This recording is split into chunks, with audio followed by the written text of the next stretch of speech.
We have a Trump meme coin almost at $50 billion. There was a crypto ball in Washington, D.C., and there's already movement out of the SEC and CFTC. To help me cover through all of this news is Alex Thorn, who is the head of firm-wide research at Galaxy Digital. He's a proud Bitcoin-flavored patriot, a New Yorker, and a regular patron at PubKey, the beloved Bitcoin pub located in Manhattan. Alex, welcome back to Bankless. Yeah, David, great to be here. A lot to talk about. What a weekend. Yeah, dude, I have never, like, every once in a while something happens where there's just so much news consolidated into just a few days. And Alex, you've kind of been at the center of all of it. You were down in Washington, D.C. at the crypto ball, also just kind of watching all the shenanigans going on down there. I know you've been commenting on the Ross Ulbricht pardon. Overall, kind of just give me a vibe, a summary of your sentiments and thoughts over the last 4 days of activity out of the Trump administration in crypto. Yeah, it's been a whirlwind. We were a sponsor of the crypto ball, and we were there in force. That was a celebration, I would say, of by crypto, for Bitcoin and crypto. Right, it was put on by David Bailey and David Sachs, and with a bunch of industry sponsors like Galaxy and MetaMask and Sui and Coinbase and Exodus Wallet, Anchorage, I think, and others, MicroStrategy, others that I think in the end it was many sponsors. That just started the weekend, right? Because the entire weekend was filled with events related to the inaugural, some of them official. Many companies, regardless of who is elected president, give money to the Presidential Inaugural Committee, which then funds the celebrations and events all around the parade, security, all that type of stuff. And an enormous amount of the money that was raised for President Trump's inaugural committee also came from crypto firms. So throughout the weekend, there were events that we and others attended that were filled with executives from crypto firms. I mean, the Brian Armstrongs, Jesse Powell's, Michael Saylor was all over the place. Obviously, David Sachs, who's the incoming crypto and AI czar. Tons of others, folks from Bitcoin Inc. and Sergey Nazarov, altcoin founders were all over the place. I mean, it was really very visible crypto throughout the weekend. I think overall the weekend was very celebratory. Not, some minor protests in DC, but nothing like what was expected. You saw like local shop owners putting up, because they've gone through this before. And by the way, in many past inaugurals, one side or the other is upset, and that they put up, put wood on their glass windows. Didn't see any real issues while I was there, except for the fact that it was extremely cold. I know in New York it was extremely cold as well. Really high security, really fun time, and just a lot of anticipation about what is to come for the digital assets industry in this administration. The last time we had you on was right after the election, and I remember you calling this the golden age for crypto, at least the golden age for crypto in America, because of what the crypto industry was anticipating might be coming. And like I said in the intro, we're under 48 hours in. There's already been a presidential pardon of Ross Ulbricht. This SEC is already making moves. Is this what this looks like? Or are we imagining things? Or is this the actual, you said it was a golden age of crypto. Is this just what this looks like coming down the pipe? Yeah, I think we're off to a great start. I mean, it's funny watching like Bitcoin Twitter, crypto Twitter broadly, sort of like think that the president was going to, take the oath of office on a pocket copy of Satoshi's white paper, right? And that you would get like within, minutes or hours, like action on our issues. Even people were saying that, the president, then nominee, at one point later president-elect, now president, had promised to free Ross on day one. And because it wasn't in one of like the first 7 executive orders that he signed literally in the first 8 hours of his presidency on January 20th, on Monday, people were already saying that he didn't keep his promise. Of course, he did pardon Ross during the first full day of his presidency. That was last night on January 21st. Look, the president, even in the first campaign, he campaigned on 2 primary slogans: Make America Great Again and Promises Made, Promises Kept. And he's been, I think, already very, he's stayed very true to what he has said so far. I mean, some of his promises don't matter anymore. He said he would fire Gary Gensler. Well, Gary Gensler resigned, right? He said he would free Ross day one. I count that. Yeah, we'll take it. And not just at the Bitcoin conference, but also even before that at the Libertarian National Party convention, President Trump pledged to free Ross Ulbricht on day one, and he did. I think, by the way, that was an extremely for crypto. Obviously, look, I'm a supporter of getting Ross out of jail. He obviously broke the law. I think a double life sentence plus 40 years is an extreme and egregious sentence for what he did. I think, and certainly what he was convicted of, I should say, which did not include things like ordering assassinations. He was never convicted of that. As far as I know, they never found victims of those alleged crimes. So I'm supportive of it, but also I think it's quite bullish for the promises made, promises kept. Now, I think it doesn't mean that he's going to do everything that he said, but I think if he didn't do this, you'd really have to wonder, really have to wonder if he was going to follow through. But of course, he did it, and was quite proud to say it, as you showed here on the screen. So, yeah, and I think we're just off to a good start. You've got Mark Ueda as the acting chair of the SEC. You've got Hester Peirce, who will chair the crypto task force at the SEC, which I view as just a normal, strong first step to figuring out what they're going to do and sort of getting the ball rolling. That's already happened. So I view it as we're off to a great start. I think this is what it looks like. Yeah, we have a Donald Trump Jr. tweeting out a picture of Donald Trump tweeting on Truth Social, or truthing on Truth Social, just saying, "I called the mother of Ross William Ulbricht to let her know that in honor of her and the libertarian movement, which supported me so strongly, that it was my pleasure to just have signed a full and unconditional pardon of her son, Ross." I could not imagine receiving that call of the mother of a son who has been in jail for 13 years, who was going to be in jail for a double life sentence plus 40 years. The Free Ross Twitter account, which has been relentlessly trying to garner support for the pardoning of Ross Ulbricht, tweeted out, "Ross has just been granted a full and unconditional pardon by Donald Trump. Words cannot express how grateful how grateful we are. President Trump is a man of his word, and he just saved Ross's life. Ross is a free man." And this has 62,000 likes, which is a very big tweet. We got this picture of Ross walking out in a parking lot, a free man with a bag of his stuff and a little tiny plant with a big old smile on his face. And I actually kind of want to just draw the attention to Lynn Ulbricht, who I wouldn't be surprised if you have met her in your travels, Alex. I met her at Bitcoin 2019, where she was collecting signatures for the pardoning, for the release of her son. And she has just been pushing this movement forward. One of the best moms that there ever was. I cannot imagine. I know Ross is happy, but I also cannot imagine how incredibly relieved Lynn Ulbricht was.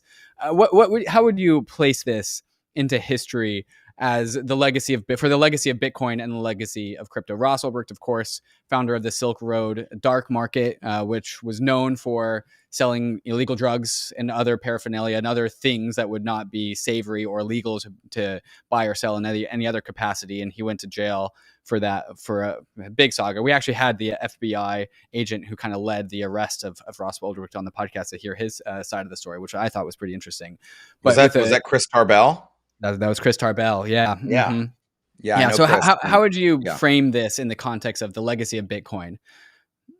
It's a really, I think, poignant bookend to what, I mean, think about this. The Silk Road at the time was quite responsible for years of, that blockchain. We love the blockchain. Great, really cool distributed ledgers. They're great, but Bitcoin, no. That's for criminals, right? Like that's largely because of the Silk Road, that narrative in you mean the 14, blockchain 15, not 16, Bitcoin narrative.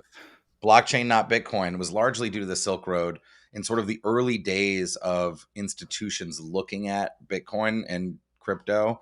Banks used to say this. This was like, I mean, you could even argue like the creation of RW3 and like those bank consortia from the pre-2017 era, the promotion of platforms like Hyperledger by companies was largely a reaction to this, right? And so, look, I mean, in one way, it incredibly hindered the widespread adoption of Bitcoin and digital assets because of the idea that it was associated with the Silk Road. On the other hand, look, I mean, the Silk Road, regardless, and it is widely known, as you said, for facilitating the trading of nefarious items. But it also, you could buy anything on there. It was a permissionless eBay, right? Legal And so I stuff. think Legal stuff was also able to be bought and sold on the Silk absolutely Road. tons of legal Yeah. stuff. People were buying and selling memorabilia and Mhm. collectibles, cars. I remember seeing.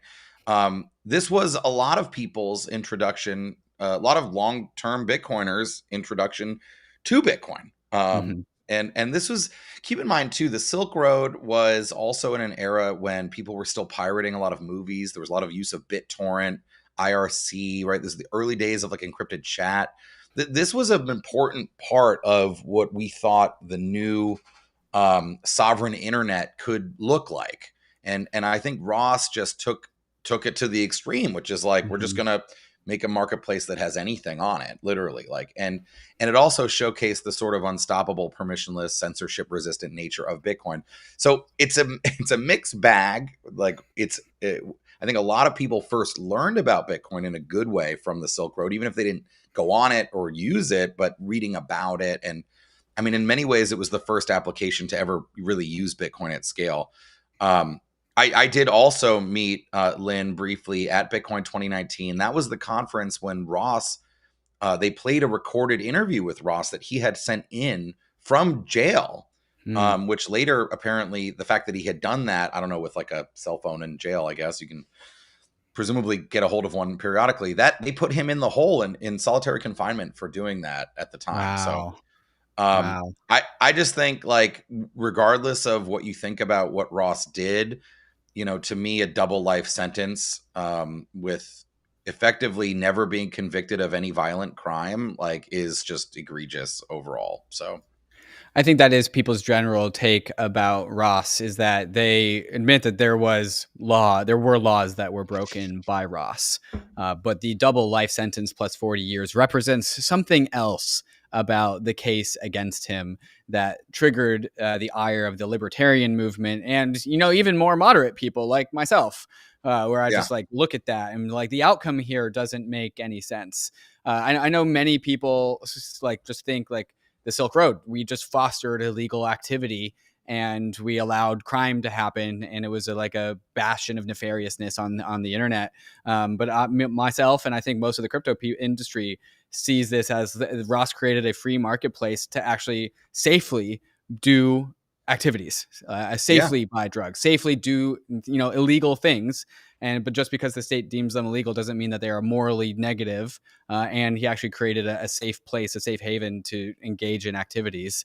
And I think that was Ross's motivation, and that's what the libertarian movement sees in it as well. Yeah, it's kind of like a digital version of Hamsterdam in The Wire, right? Mm. I think in The Wire, the TV show, right, one of the police captains says, like, our corners are destroyed by drug dealers. They're on there with guns. It's dangerous. Regular citizens can't go out and feel safe. So what if we push it all into one zone, let them freely sell their drugs there, and then try to, and then you can give them needle exchange or whatever else to try to make it a little safer for them. But in the meantime, you've moved it out of the public sphere. It's a great part of The Wire, I think, in season 3, I think, in The Wire. Phenomenal thing. Of course, it doesn't work. There's huge backlash, and then it goes back to the same way it is. But I think this is sort of the idea that, like, if you can create a safe place to do things that, although illegal, everyone knows they're already being done.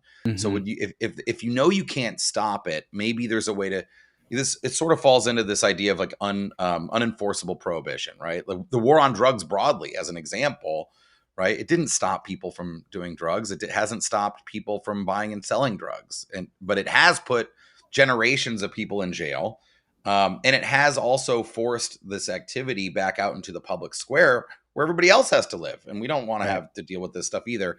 I'm not saying he did it out of altruism or that, like, this is even necessarily the right policy approach to dealing with drugs, but I think a lot of libertarians believed that, like, a doing it in a way that was safer and private and that didn't involve, it doesn't need to involve guns and Hmm. gangs on streets, was perhaps a net positive in the scheme of things. Yeah, and it does align with the philosophy to me that Bitcoin is a money of peace.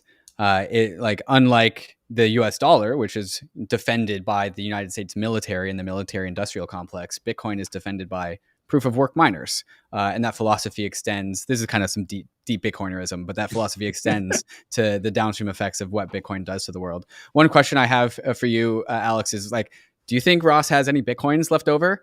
There's this one tweet from Connor Rogan saying, I found 430 Bitcoin across dozens of wallets associated with Ross Ulbricht that were not confiscated by the US government and has been untouched for 13 years. I know that there are Bitcoins that the government does have that Ross, in theory, might have a claim on, maybe not.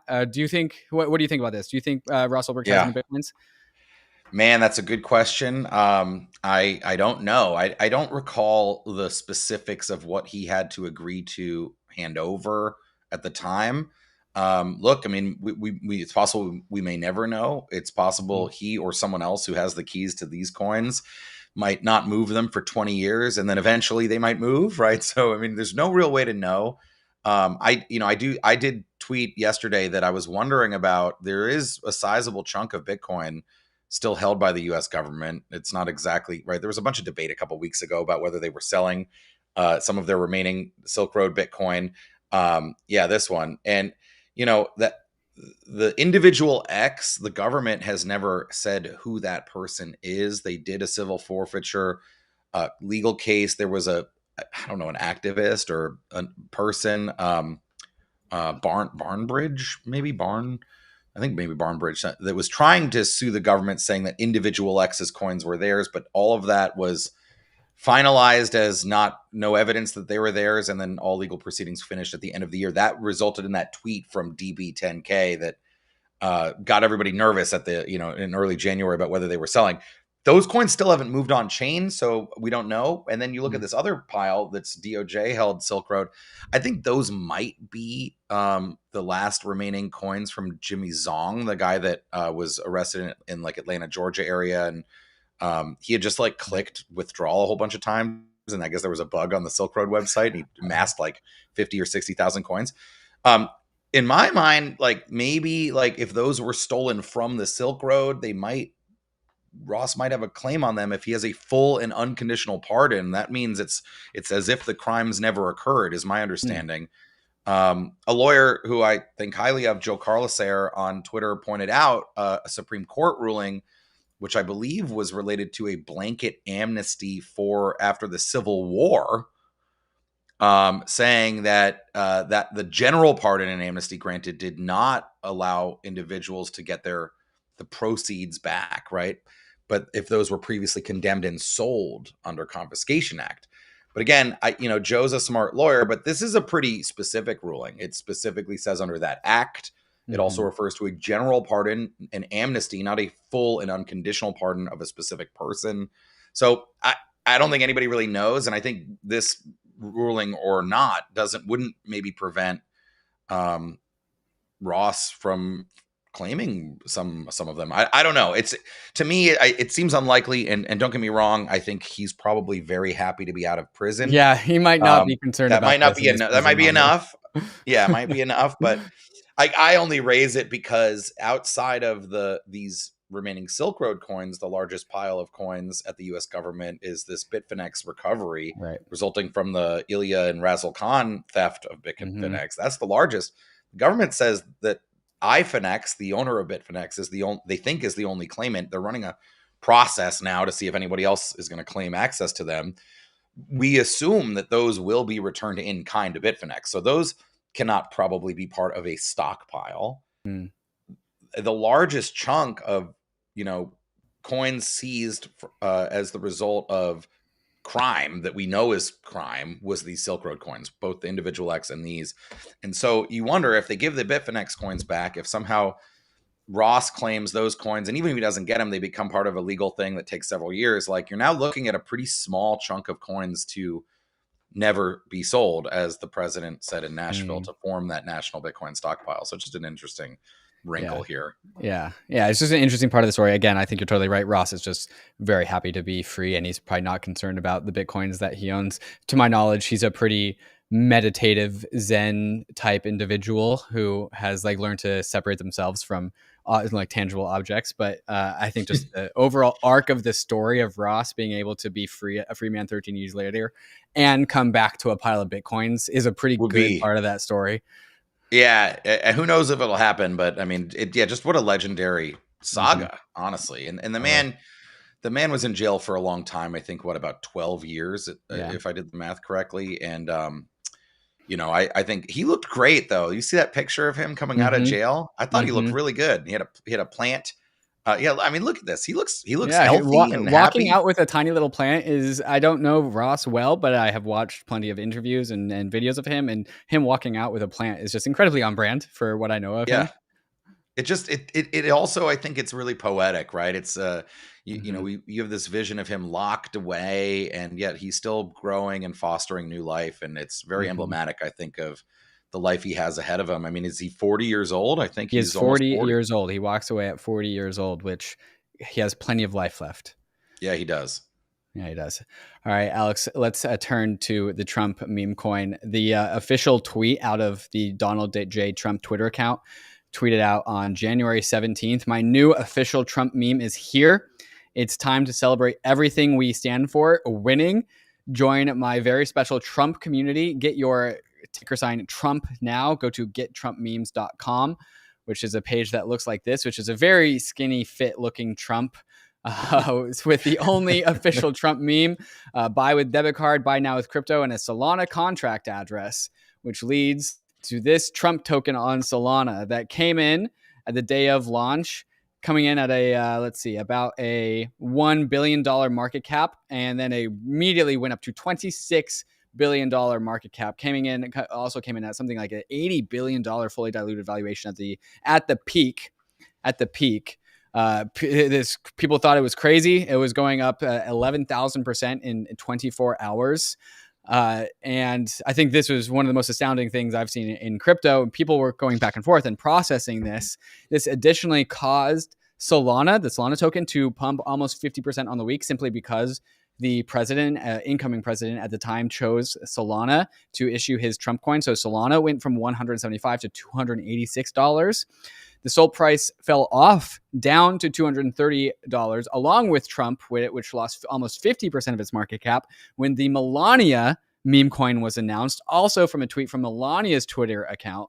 Melania launched at a $2 billion market cap, 13.3 billion fully diluted, and then it quickly fell off to a $600 million market cap where it is today. That's a $4 billion fully diluted. The launch of Melania was not really received very well and kind of really changed the tune around people's perception of the Trump meme coin, especially when Donald Trump made no crypto-related statements or executive orders in his first day of office or in his inaugural speech. It's also worth noting that a Trump-owned company owns 80% of the supply of the relevant meme coin. So I think people are still processing this, Alex, the existence of an official Trump meme coin along with a Melania coin. What are your initial thoughts and sentiments when you saw this tweet? What did you think? Well, the funny thing is that he tweeted it. What time did he tweet that? What's the scroll down a little? 9:44 p.m. right during the crypto ball. Yeah. So, did not see this until the next morning. I know Nick O'Neill was there with some cringe videos laughing at people for not having seen it. I saw some of those on Twitter. Um, I think that was one of the first things that people were surprised about the next morning was, Uh-huh. he released this while we were all at the crypto ball. I mean, not we all, but like a lot. I mean, no one really knew about this. I mean, I left the crypto ball at the end of the night and still hadn't heard about this, and was talking with a lot of crypto people all night. Like nobody knew Mhm. about this. So that was an interesting surprise. I think throughout the weekend, people went through almost the stages of grief on this, and you could see it Mm. on Twitter. It was, at first it was disbelief, Right. and then anger, and then I think acceptance. I think once you got to Monday, Tuesday, which is surprising, right? Because the president had already released what, four separate collections of NFTs. Yeah. They'd already launched a DeFi protocol on Ethereum called World Hmm. Liberty Financial. I Which think is this currently basically, buying a bunch of crypto, including a lot of ETH. yeah, I mean, basically that you can see their on-chain wallets. Hmm. Trump is famous for selling memorabilia and collectibles of all types, right? I mean, steaks and choo-choo trains and Right. whatever else, right? So I think the surprise, especially in an industry that he has embraced, where Pump.Fun and Solana meme coins were a huge part of the 2024 market narrative. I think the surprise was surprising to see, frankly, the fact that people were so surprised by this. Because again, like this fits, I think it's consistent with not only Trump's broader, past of issuing branded memorabilia, but also his activities in crypto, right? Like to me, this is relatively consistent. I think. Look, and the tech is permissionless. You think about this as an industry that's been calling for the creation of creator tokens and fan tokens as a new way for people to monetize and interact with their communities and audiences. Like that's this. So to me, like I'm not surprised, but it was a really surprise. It was a really I don't even want to say it caught the industry by surprise, and that was clear. I think it took most of the weekend for people to sort of come to terms with this, and then he commented on it. I think last night. Yes, he did. He commented on it. He said they asked him during a press conference, I think last night, and he was like, "Yeah, I don't really know anything." I think he said, "I remember," and then they DB or somebody, one of those Squawk accounts, clipped the quote and said that Trump said, "I don't really know about it," and that caused it to go down a lot. Right, naturally. But the full quote was, "Yeah, I don't really know much about it except that I launched it," and then he said, "Where's it at right now?" And they were like, "I don't know, billions of dollars." But he was in the room with, I think he was maybe with Masso's when they were talking about SoftBank's investment. And he was like, a couple $1 billion. That's nothing to these. That's peanuts to these guys. That's what he said. So, I just think you have to look at the whole thing with humor and say that, that these are permissionless protocols. I mean, I think that's what we've been building across crypto. So I don't think anyone should be surprised when people use them. Yeah, I think that's right. I will say my sentiments, and I think the broader market reflects this, is when Trump launched the Memecoin, I was astounded. And like a president of the United States is launching a Memecoin. This kind of is along the lines of, Trump loves business. He loves business opportunities. This is clearly a business profit-making opportunity for him. And it's also highly aligned with the crypto industry. I think if anyone in the crypto industry launched a meme coin like this, the crypto industry would likely reject it and call it a grift. But when it's incentive compatible with what we need, which is legitimacy, adoption, and support by the crypto president that he calls himself, it's a little bit of a different tone. We can accept that. But then when the launch of the Melania coin came out, you can see that reflected in the price, and the price of the meme coin of the Donald Trump meme coin has really it lost its momentum, and it hasn't really been able to recapture its own momentum. We'll see if it can get some momentum. I think the kind of hands-off nature that Donald Trump is treating his own meme coin is, I guess, appropriate, because it is truly just a meme at this point. But wow, I kind of would like to imagine a world where the Melania meme coin was never launched, because why did they do that? Like, Melania, I'm sure, is a great, fantastic lady, but everyone cares about Donald Trump. No one really cares about Melania. Trump is the meme. He is the meme, and now it's highly dilutive, and it kind of rips off the mask of the intent. It kind of removes some of the deniability of some of the intent around the Donald Trump meme coin. At least that's my perspective. Yeah, well, I mean, I think, you don't want to compete with yourself, I think, in general, Right. if you're issuing anything, right? You don't want to have it should be dilutive, you'd think. Mm-hmm. Yeah, I don't know. Look, that it was surprising also. I don't have much on this. I will say, yes, if you're talking about the sort of the allocation schedule, when you mentioned that, it might be seen negatively if a normal sort of crypto people launch this. I think that's probably true. I think there's no world in which people in, like where I came out of in crypto and my Bitcoin friends would think that this wasn't, that this was a fair allocation. Compare 80% of however we call this. I guess it's not a pre-mine. It's just a pre-launch allocation. Yeah. Versus Bitcoin's fair launch, right? There's a wide discrepancy there. But I would also say, like, there's a lot of, I mean, I'm looking at this disclosure page here on Trump's website, and there's a fairly large amount of disclosure. I think in general, this maybe a good way to say this is that it will make consumer protection more important for Democrats in these various legislative discussions on the market structure bill stuff. Because I think one thing that crypto Democrats in particular, I think, will be raising this, but I think broadly people agree with this, that no one is asking for a free pass for digital assets in America. I don't think Yeah. anyone wants to go back to the totally unregulated and Wild West Right. ICO era of the 2017s. But I do think that, and I believe this, like you should be able to issue a digital asset as long as you meet the requirements, particularly disclosure Right. requirements. Right. That's how securities work, right? The entire process of taking a company public in America, doing an IPO or direct listing, is one of disclosures, right? Hmm. All those documents. Same thing with the ETFs. Remember looking at those S1s over and over again as they were amended. Like those are disclosure documents so that investors have information. So this is what I'm talking about. I think I haven't verified if these allocation schedule that you're showing here is Yeah. actually hard coded into the contract, or if it's like we just promise to do it this way. I don't know, but I do think we need to get to a place in the industry where disclosure is not only the norm, and it's gotten better as being the norm, but perhaps is the requirement and can be verified. So I think, look, this is good that it has this. Very good. Hmm. It would be a lot worse if it didn't have this. I think if you know what you're buying, you're buying the Trump meme coin, right? The other thing is I would say we don't really want to get to, I personally think we should get somewhere away from the nanny state where, only, rich people can speculate as much as they want, but, But the the poor average people, yeah, person right. Hmm. can't. Yeah.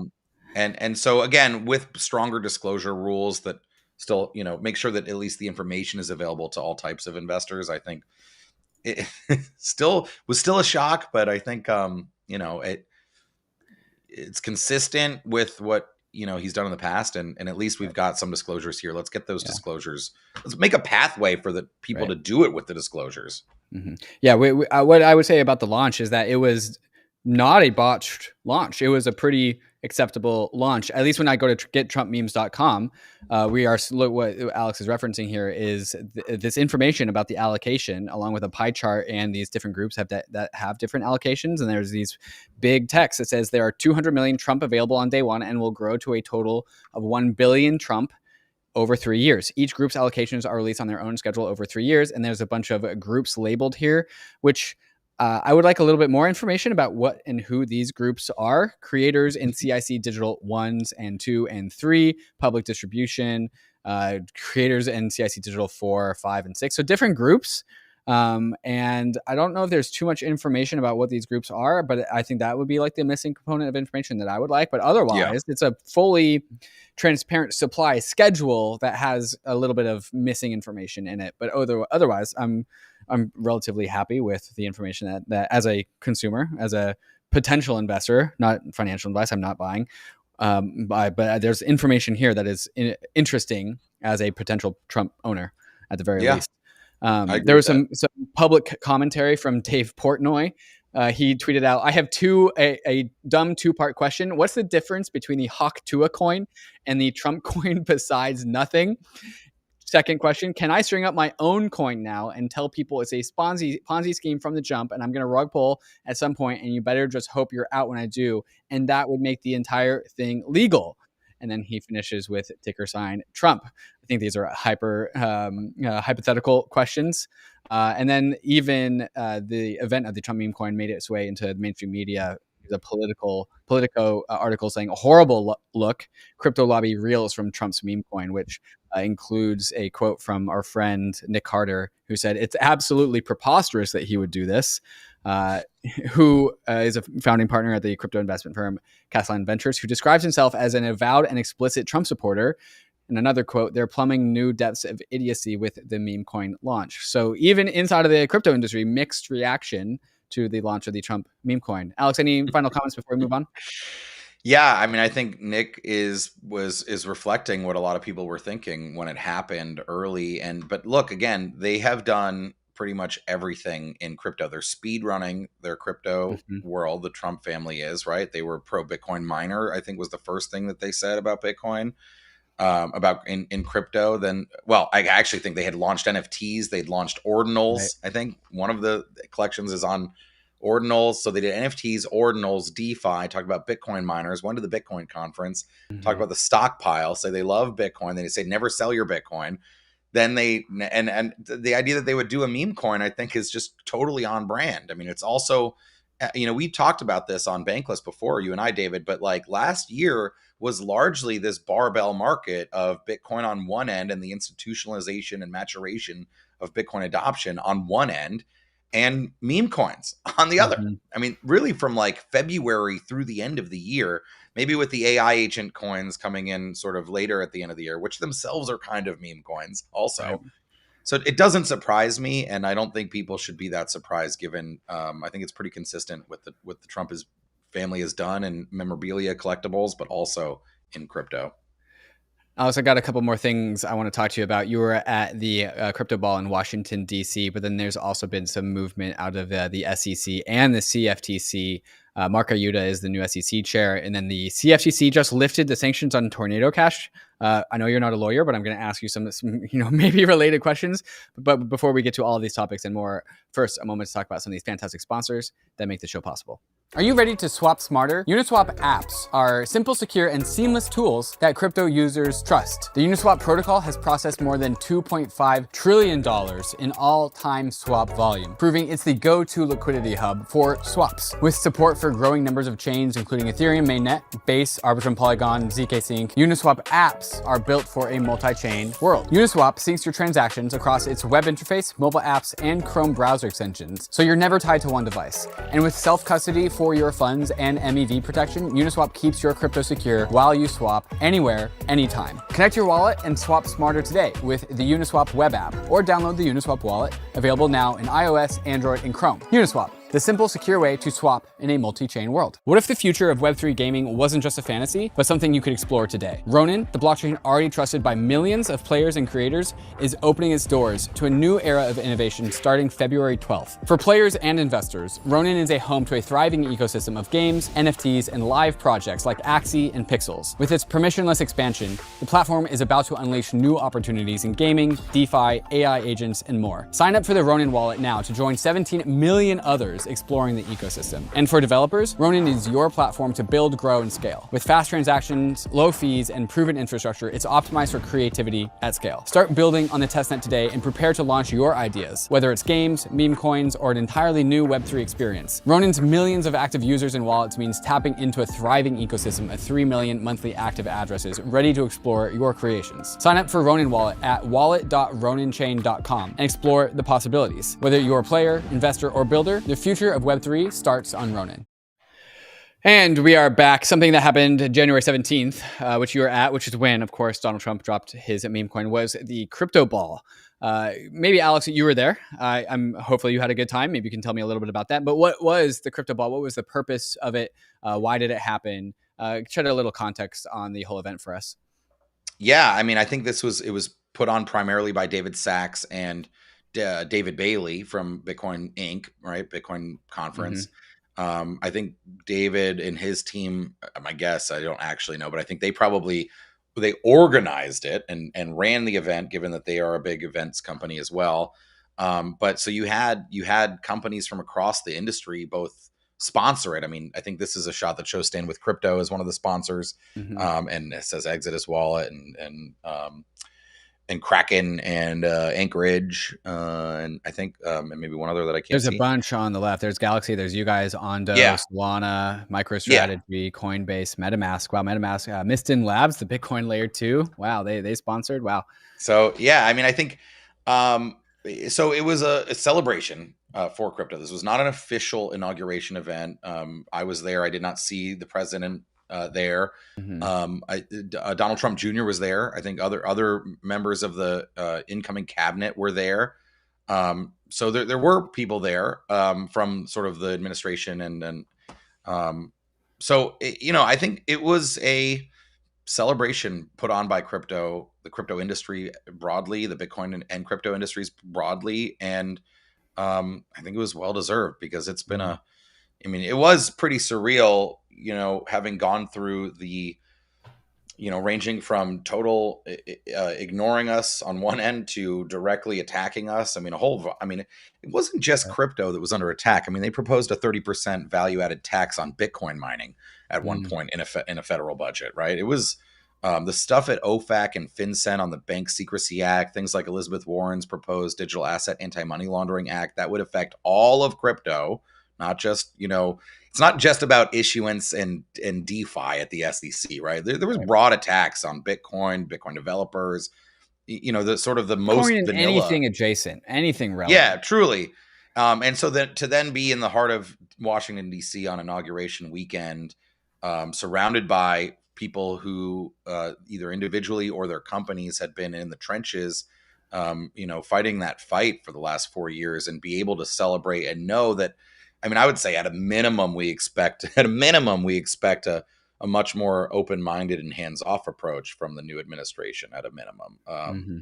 So it was pretty surreal. It was a great celebration. Snoop Dogg performed. Soulja Boy performed. No Rick way. Ross performed. Yeah. And which were funny and good. I mean, they were, and it was just it was a fun time. It was it became sort of a meeting place. I mean, individuals could buy tickets. They were quite pricey. I think what I was told was $7,000 for an individual. I think it started at 2,500. Oh gosh, 5K. Then it went to higher. I mean, as the supply of tickets right now, it was absolutely packed. To be clear, like it was packed. You were like shoulder to shoulder in some parts of that room. But I think a lot of the money will go to, I believe, some large portion of it will go to Bitcoin developer nonprofits. So I think it was a fun time to get everybody there together. And this is how we kicked off the weekend. I mean, if you were there for the whole weekend, this was Friday night. We were joking the next week, like this was actually from the Starlight Ball, these that you're showing here, which was Trump's inauguration ball on Monday night after taking the oath and going to the Oval and signing after becoming president. There were things like this all weekend long, and we were thinking back on like Sunday afternoon. We were like, God, the crypto ball was like a month ago. Like we did a lot of stuff. Was it like a sometimes going to a crypto conference feels like a marathon of just events. It kind of sounds like it was that, except it was in Washington, D.C. and a crypto president was getting elected. Yeah, and I'm sure other crypto firms that were there, like we were, did similar things. Like we met with members of Congress and regulatory officials and people that we know in general to, check in, say hi, like figure out like how we can help with information. I mean, one of the things I think that I'm so excited about with a new administration, with a more open-minded and open door approach to digital assets in general, regardless of where policies land, is they're asking for help. They want to know more about the space. They want to be educated on the space. When something new comes out, they need help learning what it is and how it works and finding how do we find data on it, right? Like that's where, the industry has a lot of expertise. And so it's just nice to know that if you go in, think about Robinhood pretty famously said that they met with the SEC like 12 or 13 times, or maybe Vlad had said it was a dozen times, gave a bunch of information about what they wanted to do, what they were doing, information about it. And then the SEC sued them with that information, right? I don't know if they actually ended up filing suit. I can't remember, but they definitely sent them a Wells notice, which is intent to sue them. And they complained, Robinhood, that this was unfair because it was on the back of them coming in, being very transparent, trying to help them understand, providing information. It feels like from the statements that the new guy who's taking over the FDIC said that they want an open-minded approach to innovation and technology, including fintech, digital assets, and tokenization. Obviously, with the crypto task force that's now been established at the SEC, it feels similar. Again, not saying they're going to come out with rules that are exactly what the digital assets industry wants, but they're very, very clearly signaling that the door is open. So it wasn't just these celebratory balls. It was also a lot of meetings and breakfasts and catching up with people that and coffees. And it was a lot, but it was a lot of fun. Yeah, and that does kind of lead us into something that's going on at the SEC. Mark Ueda, who is the pro-crypto compatriot to Hester Peirce, that I think more Bankless listeners are familiar with Hester Peirce, but Mark Ueda and Hester Peirce have really been leading the dissents against the SEC. SEC chairs that are commissioners that are leading the dissents against Gary Gensler and his anti-crypto campaign. And Mark Ueda, has been named the SEC chair, while the official Trump appointee is we're still waiting for that appointee, that name. So in the interim, Mark Ueda is the SEC chair, and there has been some movements going on. The SEC has announced a new crypto task force announced by Mark Ueda, along with Hester Peirce. Apparently, is going to lead this task force. And then a tweet from you, Alex, that I read this morning. SEC schedules closed door meetings for Thursday, January 23rd. That's tomorrow.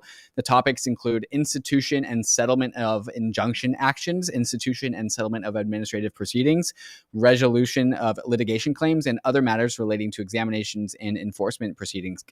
Alex, can you just read between the lines for me here? Spell this out clearly. Yeah. What's going on over here? Yeah, so Commissioner Ueda is a great supporter of digital assets in general. Again, when we say that, we don't mean that they're gonna let us do whatever we want and have no rules at all. But he very strongly and clearly favors a more progressive approach to regulating in general that includes working with industry to find something that is possible, right? So I think it's a great choice. I think, and by the way, I know some of his staff, they're also very smart on crypto, actually, real crypto. So yeah, with that meeting, I should have been a little clearer. That meeting is a recurring, it's they do that meeting a lot, right? That's part of the normal business of the SEC. However, this will be the first one that has Mark and Hester as the majority, right? I think the other two have already resigned. So, right, Gensler has resigned, and I think Crenshaw has resigned. Caroline Crenshaw, so they do have a 2-1 majority, so they can actually move even without Paul Atkins, who's been named as Trump's chair of the SEC. He probably won't be confirmed by the Senate until, I don't know, April or May. I think Gensler was confirmed in April. Jay Clayton before him was confirmed in May. So it's not like the Treasury, Marco Rubio was confirmed for Secretary of State, a night and a half ago, right? They're going to move. There's only so much floor time available in the Senate to actually do these confirmations. And there are certainly other positions that are more important to urgently do than the SEC chair. So we expect that Paul will come into office sometime in April or May. In the interim, though, with the establishment of this crypto task force, which will be led by Hester Peirce, the other, Republican-appointed commissioner, and which, by the way, will include Rich Gabbert, who is a senior advisor to Mark Ueda, and Taylor Asher, also a senior advisor to Mark Ueda, both very smart on crypto. With the establishment of that task force, I think you're going to start to see them move on things like halting enforcements, or at least pausing to review them, right? This group that now controls the SEC was not in the majority that decided on bringing a lot of these court cases or high profile enforcement. So they dissented against them. Yeah. So this meeting, which is specifically about reviewing the current state of litigation and enforcements, is now being run by a majority that is opposed to the prior approach. So I think you will start to see them get to work here. And we when we talked right after the election, and I said this, and we published a report called The Digital Golden Era, which is all about what to expect. And one of the first things we wrote was that we expect to see a widespread halting of enforcements in crypto pending further review, and possibly the pausing or withdrawing of major litigation. I think it's very likely that in the next month or two, you'll see the SEC file in court in major cases like with Coinbase, at least something to the effect of, hey, Your Honor, we may actually be reevaluating our approach to this entire case. I think it doesn't mean they're going to immediately file but right. I think the task force is sort of the first step to them figuring out, where do we want to go? We know where point A is. That's where we are now. But where do we want point B to be? And then what is the actual process to get there? I think they're going to, it's not going to happen right away, but I think I would be shocked. The meeting tomorrow is a closed door meeting. That's why it's published under the Sunshine Act, meaning it's internal SEC meeting. So I don't know whether we'll learn anything about what is actually said there, but if this group is here talking about what to do with enforcements and litigations, I think this is the start of them changing their approach. Yeah. And like you said, we're not expecting nor asking for just a blank check from these more pro crypto SEC commissioners. I think what reading between the lines, they are going to go case by case of individual enforcement actions and evaluating each individual one to see if what they want to do with each individual one. They disagreed with many of them, but they're not just going to throw every single one out the door. They're going to evaluate each one by its merits and decide what's right and what's best and what's fair for the mandate of the SEC, which is fair and orderly markets, which is something that I think the crypto industry feels that the SEC has not been doing. They had some undisclosed secret mandate. And I think we all kind of have faith that Hester Peirce and Mark Ueda will act in accordance with the actual mandate of the SEC. At least that's what I'm hopeful for, which is fair and orderly capital markets. Something that came out this morning, which I mistakenly called the CFTC, but this is actually OFAC. This was breaking this morning. Court lifts OFAC sanctions on Tornado Cash, marking a major win for crypto privacy advocates. So it turns out this is actually not anything to do with Donald Trump, but the timing of this is just, another good cherry on top for crypto industry wins. This is part of the arc of crypto wins in the court. This is the Joseph Van Loon, Preston Van Loon, Alex Fisher, Kevin Vitale, and a few others. Their court case, the Coinbase sponsored court case against the OFAC about the illegality of Tornado Cash. This tweet, which is a Cointelegraph, reads, "Court lifts OFAC sanctions," which to me makes it seem that going and using Tornado Cash is legal. I am going to wait for multiple lawyers' confirmations on this on Twitter before I even go anywhere near Tornado Cash. But Alex, have you processed any of this? What's your reaction here? Yeah, so the ruling, this is a publishing of the ruling that came out in November, which is great. It's remanded back to the district court to figure out what to do with it. And my understanding is either it will become legal for the plaintiffs in the case like Van Loon and others to use Tornado Cash, or it will become legal for everyone to use Tornado Cash in general. I think the ruling explicitly said that Tornado Cash smart contracts are not property. And that's important because the authorizing legislation that allows OFAC to sanction foreign individuals and entities, meaning things, doesn't have an exception for whatever a smart contract is, which is why OFAC said, well, smart contract is property. And that's what allowed them to do the sanctions. And so I think this is a big deal. I think there was plenty of also language in the ruling that was supportive of, it wasn't just a niche like, well, it's not property and we don't care what it is, but since it's not property, send it back. That's sort of the legal justification for the ruling. But there was a lot of language that, they said the fact that the smart contracts didn't have upgradability was a big feature, couldn't be controlled by any party, makes it impossible for it to be property if nobody actually controls it, right? It was a well-reasoned argument, and I think it's very positive. I think this is one of the most important issues, by the way, that the administration is, I would say, less likely to sort of give the industry what it wants, which is some relief from the stuff at Treasury, right? So FinCEN, what we call TFI, Terrorism and Financial Intelligence wing of the Treasury Department, which oversees FinCEN and OFAC. It's not, and not saying because maybe they don't want to or might not try, but think about it, in a post 9/11 world, it's very difficult to justify, maybe easier to justify, very difficult to argue about relaxing things that involve illicit finance, right? It's just very tough to argue that, you should be able to. Let's face it, North Korea did use Tornado Cash a lot. Like it's right. So user. Right. So like that, it's hard to make that case. So it's great to see the courts here because politically it's going to be more difficult, I think, to get elected officials and appointed officials to support a more libertarian view of how this should go.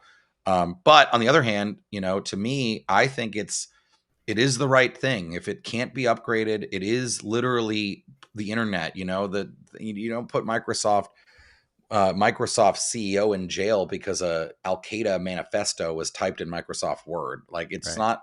If it is truly a decentralized tool, which is what the court has basically said Tornado Cash is, then it really doesn't make sense to criminalize the people that merely authored it, right? You should really focus on the people that used it for illegal activities. The other thing I want to point out too that gets lost a lot: privacy in finance is not illegal at all. It's not.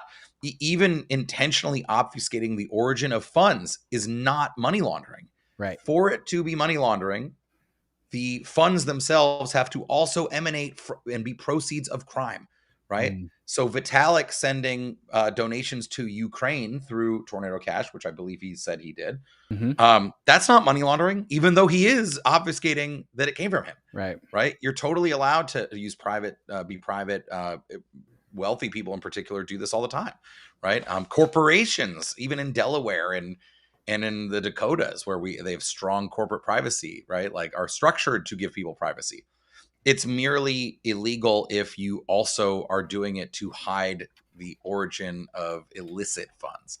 So people deserve privacy. I hope that will, and by the way, I hope the same ruling or outcome will eventually happen for something like Samurai Wallet as well, and CoinJoin providers that I don't know if the legal facts are exactly comparable or whatever, but in general, I think we're supportive of tools for privacy, and we're also supportive of tools to help law enforcement catch bad guys, and that's what the court and the government are going to have to figure out the way forward. I am happy that it seems like the court here, possibly also the government now, will be at least slightly tilted a little closer to our view of this. Yes.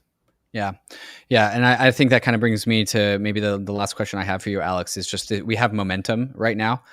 We have the courts, which are consistently giving wins to the crypto industry. We have Donald Trump pardoning crypto people, crypto supporters like Ross Ulbricht, and also just generally we have a lot of momentum across the board. Maybe if you could just think for a moment and come up with a wish list of what we want. I know Vitalik Buterin tweeted out "No man left behind." After talking about the pardoning of Ross Ulbricht, he tweeted out, Roman Storm and Alexei Pertsev are next. These are the two developers behind Tornado Cash. Tornado Cash, again, with the announcement that we just read that the court has lifted a ban on Tornado Cash, does it make sense that the Tornado Cash developers are in jail? Roman Storm and Alexei Pertsev, I believe Alexei Pertsev is in jail in the Netherlands, but Roman Storm is potentially going to jail in the United States. He is living in Seattle, Washington as of right now.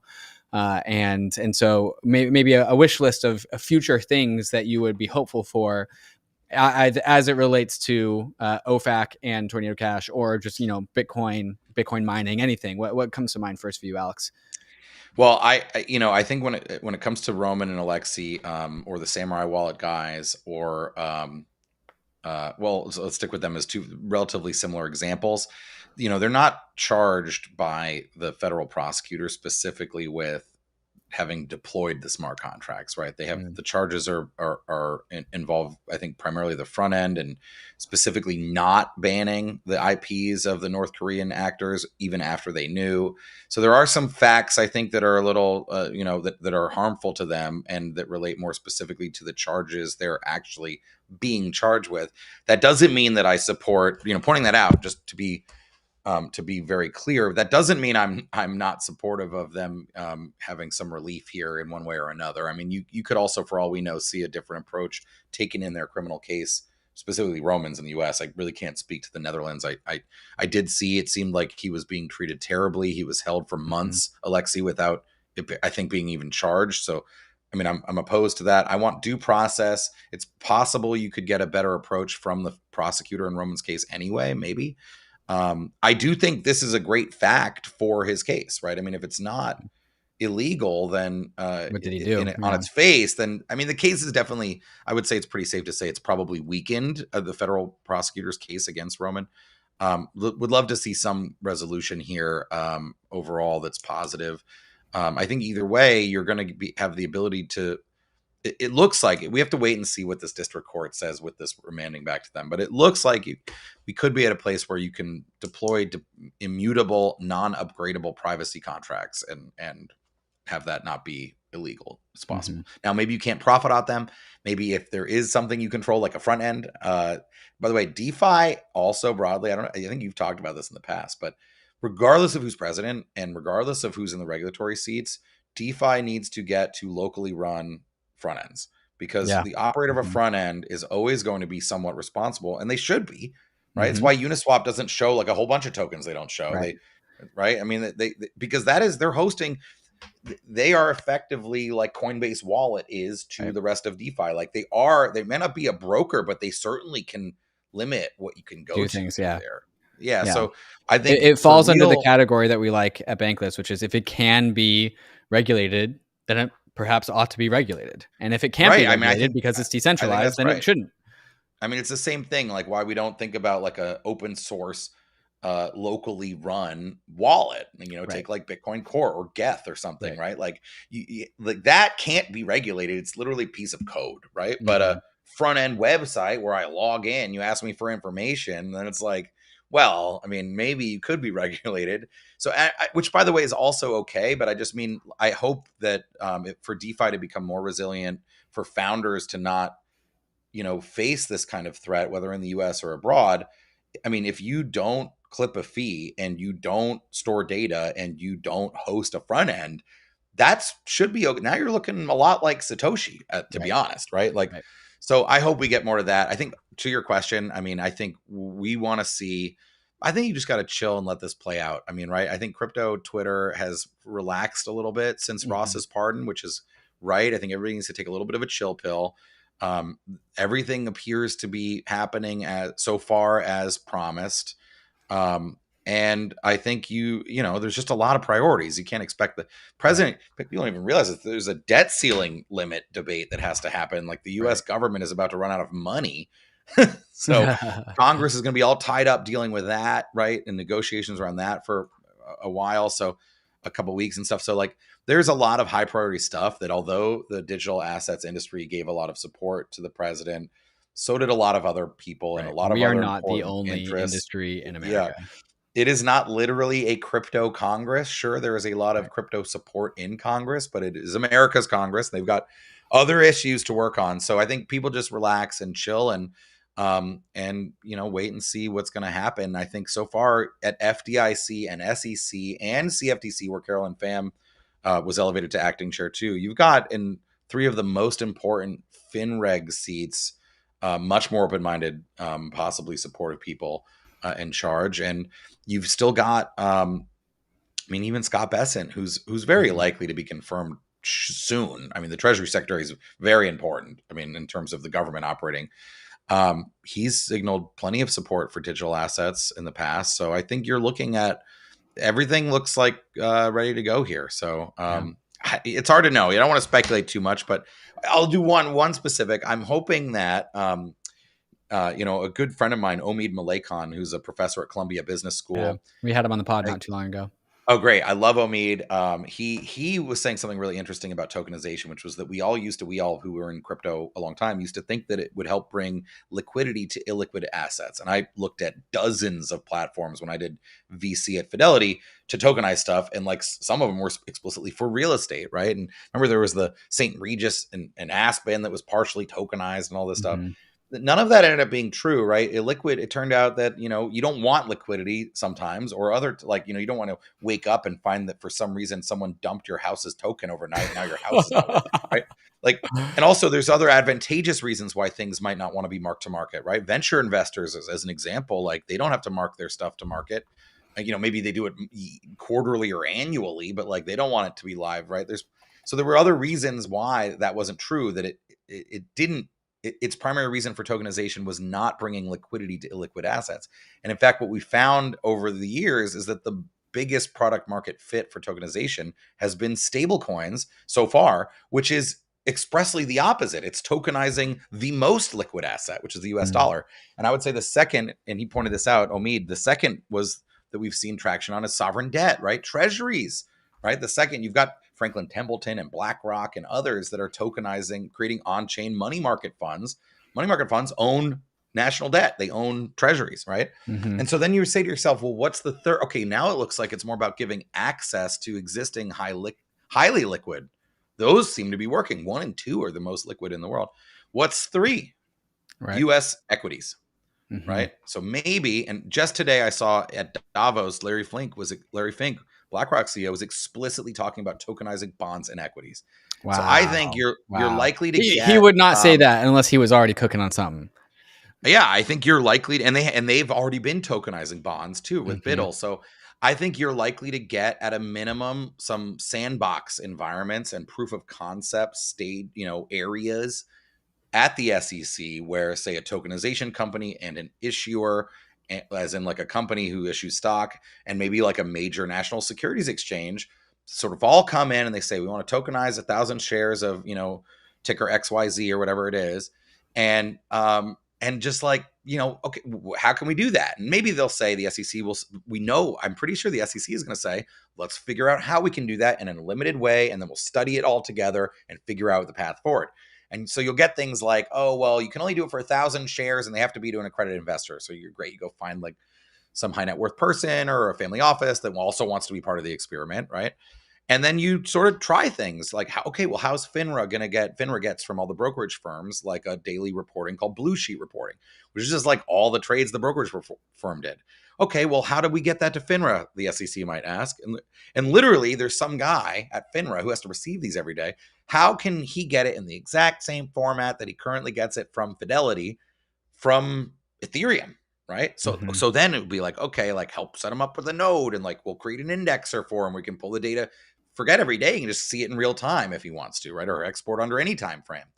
You go through all those stages, and I think eventually you do get to a place where you can, in some way, NYSE can adopt a decentralized trading infrastructure if they might want to, and issuers could choose to either dual issue both on a blockchain or not. I think it's very likely that over the next 4 years, we see significant movement on that. Wow, Alex, that is as bullish as it comes. Thinking that some of our regulators are going to actually start to become crypto native and run some local infra in order to do their jobs. That's I think as bullish and optimistic as it comes, and I'm absolutely here for it. Alex, thank you so much for joining me on Bankless today and helping me work through all this news. Yeah, thank you, David. Alex, if people want to just hear more from you, maybe they liked your takes, maybe they like the sound of your voice, where should they go to get more of it? Yeah, check me out on Twitter or on x.com, a great website, x.com. Intangible Coins is my handle there. And check our content. We publish a lot of research at galaxy.com/research.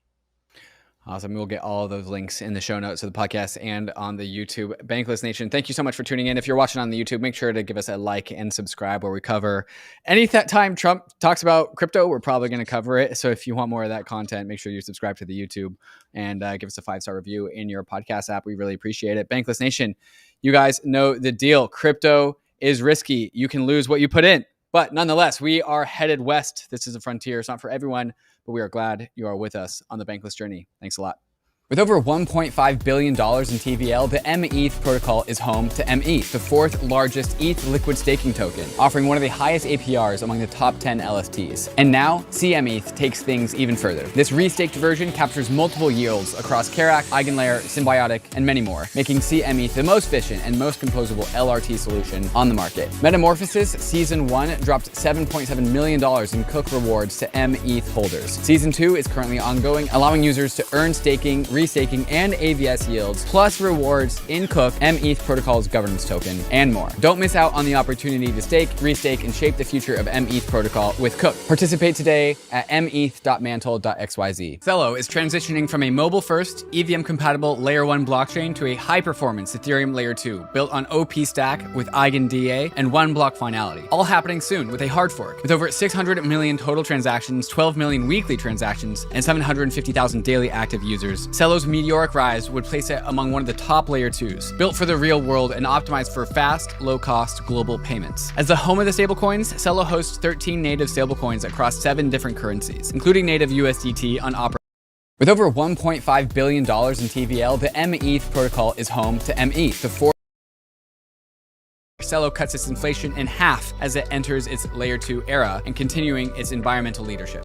The ARBITRUM portal is your one-stop hub to entering the Ethereum ecosystem. With over 800 apps, ARBITRUM offers something for everyone. Dive into the epicenter of DeFi, where advanced trading, lending, and staking platforms are redefining how we interact with money. Explore ARBITRUM's rapidly growing gaming hub, from immersed role-playing games, fast-paced fantasy MMOs, to casual luck battle mobile games. Move assets effortlessly between chains and access the ecosystem with ease via ARBITRUM's expansive network of bridges and on-ramps. Step into ARBITRUM's flourishing NFT and creator space, where artists, collectors, and social converge, and support your favorite streamers all on-chain. Find new and trending apps and learn how to earn rewards across the Arbitrum ecosystem with limited time campaigns from your favorite projects. Empower your future with Arbitrum. Visit portal.arbitrum.io to find out what's next on your Web3 journey.